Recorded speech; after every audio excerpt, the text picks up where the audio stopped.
বিসমিল্লাহির রহমানির রহিম। আসসালামু আলাইকুম। হিমেস্টি ব্লগের পক্ষ থেকে আপনাদের সবাইকে জানাই আমার সালাম, আদাব ও শুভেচ্ছা।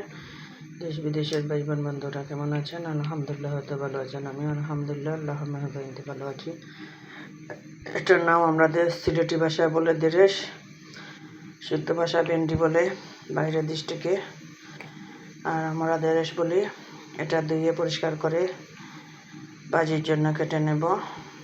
ভাজিটা আমি কোনাকুনি কাটবো, আপনাদের দেখাবো কিভাবে কাটবো, আর বেশি পাতলাও করব না।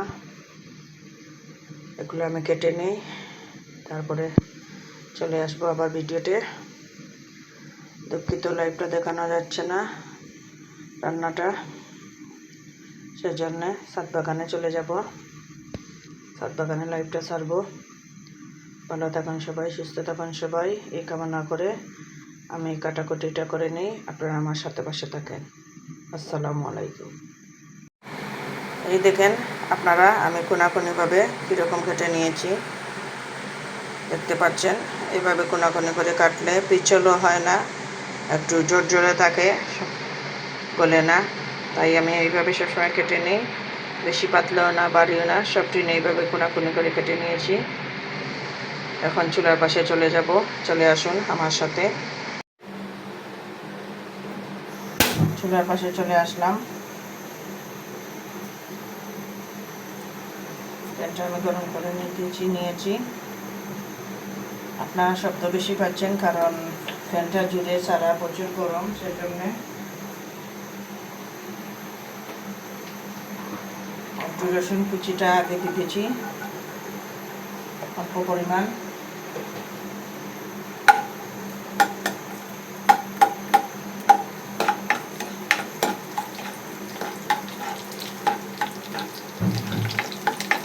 সরষের তেল দিয়ে রান্না করতেছি।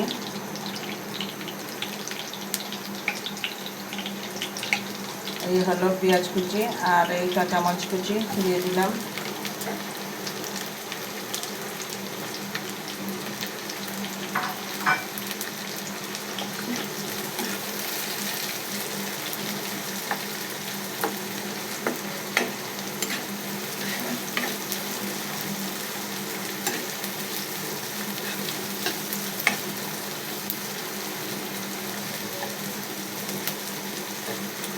এটা একটু ভাজা ভাজা হোক, অপেক্ষায় থাকুন।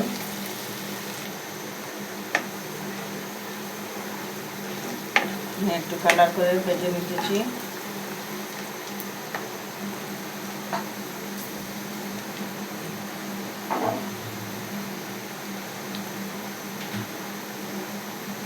সাথে একটি পারামর দিয়ে দেবো, জাস্ট দেখা সুন্দর এবং মজার জন্যে। এটাকে ভেঙে নেব।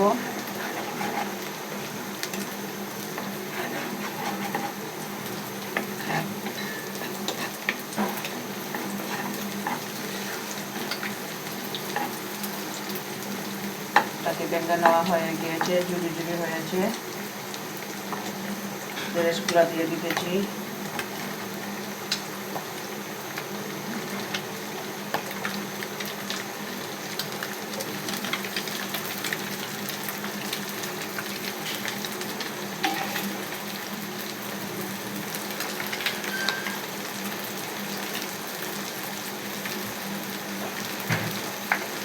লবণ হলুদ গুঁড়ো দিতেছি পরিমাণ মতন।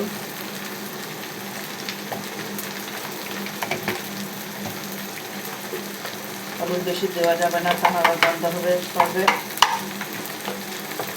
লবণটাও পরিমাণ বুঝে দিতে হবে। অর্ধেক চা চামচ থেকে আরো কম দিলাম।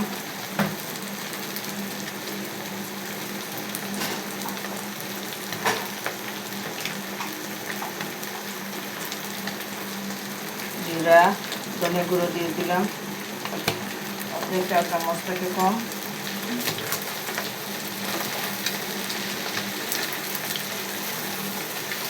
নেড়ে চেড়ে দিয়ে ঢাকা দিয়ে রেখে চুলার আগুনটা কমিয়ে রাখবো।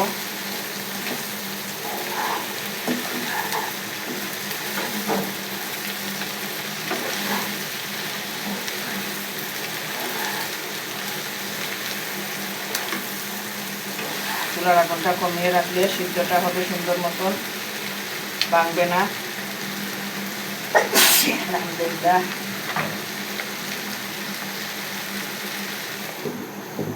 চুলার আগুনটা আমি কমিয়ে দিলাম, অপেক্ষায় থাকুন।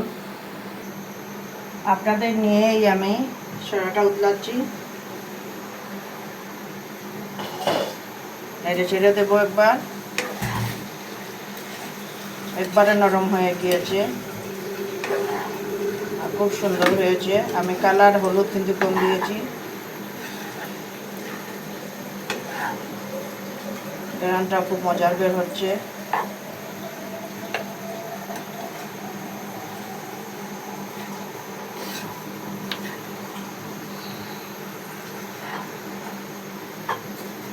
দেখতে পারবেন আপনারা সিদ্ধ হয়ে গিয়েছে আলহামদুলিল্লাহ। এই দেখেন ভেঙে নিয়েছি, সিদ্ধ হয়ে গিয়েছে। তারপরেও আরও 2-3 মিনিট রাখবো। চুলার আগুনটা কম দিয়ে এইভাবে একদিন ভাজি করে রান্না করে দেখতে পারেন। আমার ভিডিওটা দিয়ে আমার কথা সঠিক কিনা। পাফিও এটা সিদ্ধ হয়ে যায়, খুব নরম জাতীয় এটা।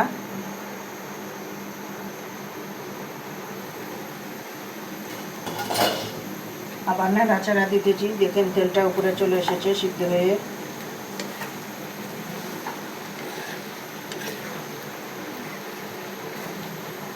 একবারেই গলে গিয়েছে।